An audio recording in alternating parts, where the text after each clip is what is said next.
بمحمد ذلك الفضل من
Bu ya.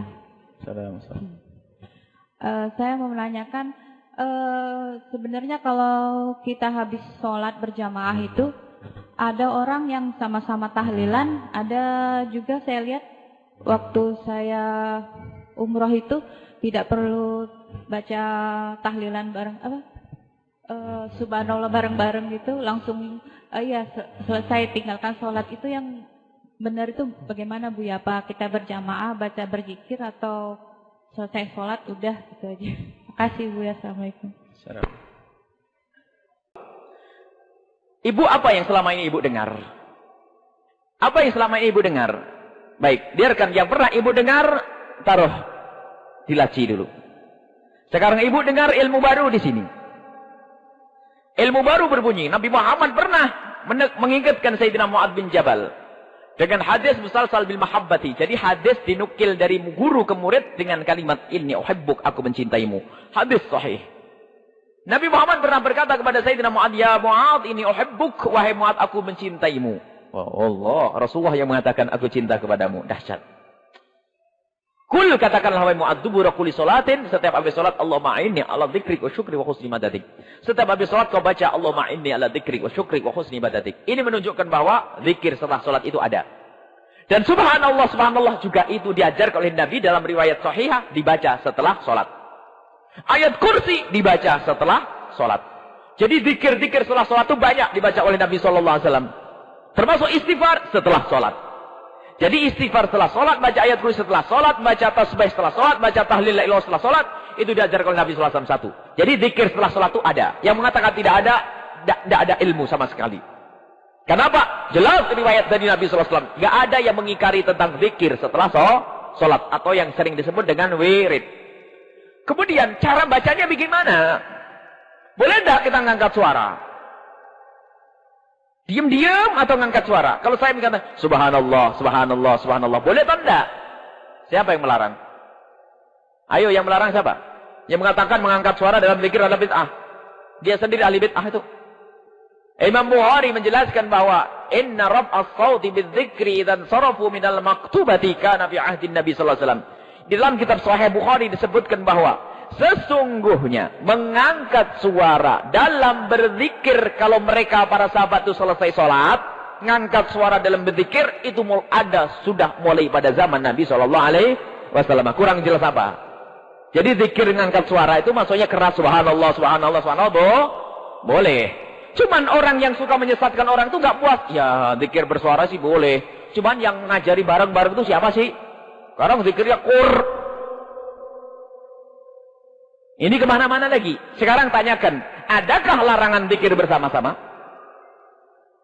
Adakah perintah zikir sendiri-sendiri? Nabi tidak mengatakan, hei umatku, berzikirlah engkau sendiri-sendiri.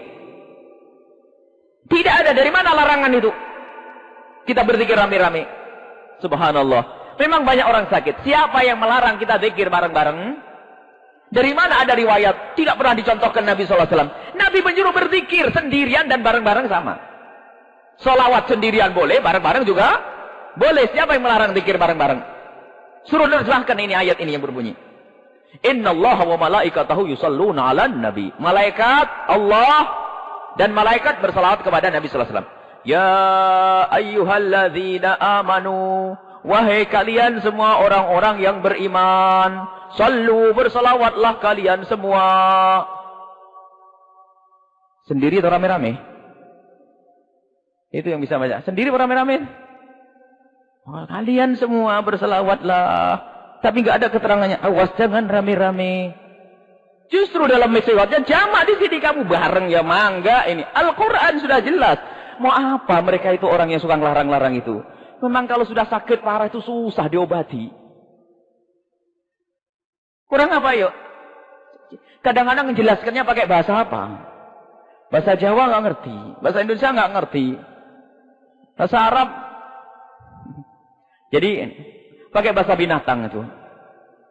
Bahasa kerbau, bahasa binatang, cambuk baru ngerti nanti. Karena apa? Ngerusak orang. Sehingga ada orang tuh sampai di sebuah masjid tuh zikir tuh noleh kiri kanan. Ada ini enggak? Kalau orangnya enggak ada langsung subhanallah, subhanallah. Jadi takut berzikir enggak? Jangan takut zikir. Biarpun di Mekah sana subhanallah, subhanallah, subhanallah. Ya ada orang marah. Yang marah orang sakit. Yang waras ngalah. Sudah selesai. Mau apa? Karena ini betul-betul bikin rusak umat betul. Biasa zikir. Afdalu dzikri fa'lamu annahu la ilaha illallah.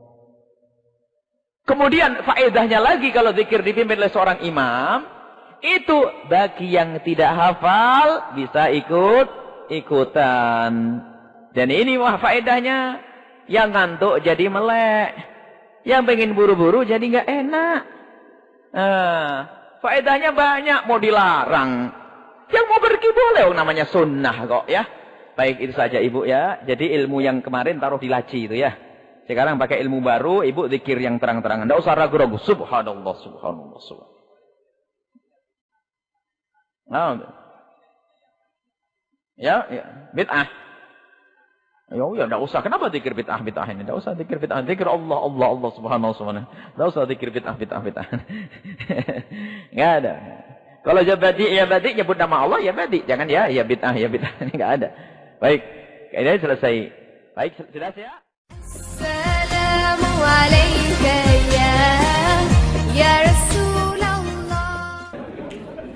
Ustaz, ada keterangan jika setelah selesai sholat berjamaah tak boleh memimpin zikir dan doa. Ini nyindir imam tadi ini. Astaghfirullahaladzim, astaghfirullahaladzim, astaghfirullahaladzim. Tak boleh. Zikirnya jangan kuat-kuat.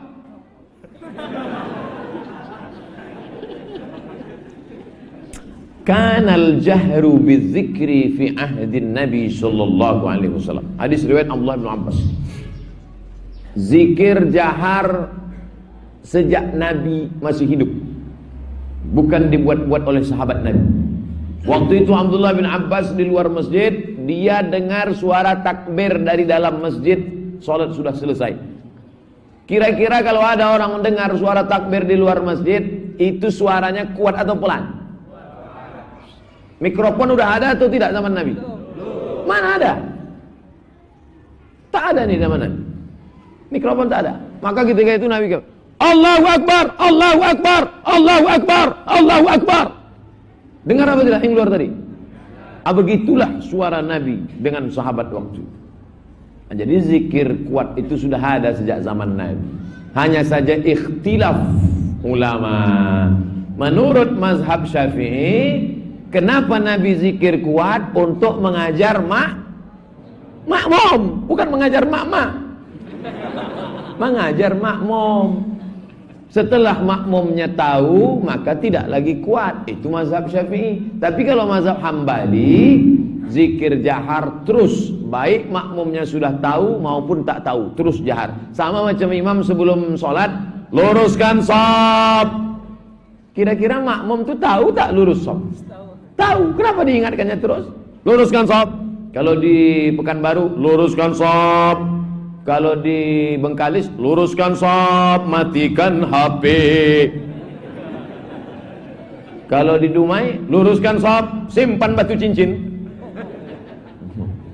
Nama imamnya Pak MK. Saya tanya, Pak MK, kenapa Bapak bilang gitu? Iya Pak Ustadz, banyak orang terganggu sama batu.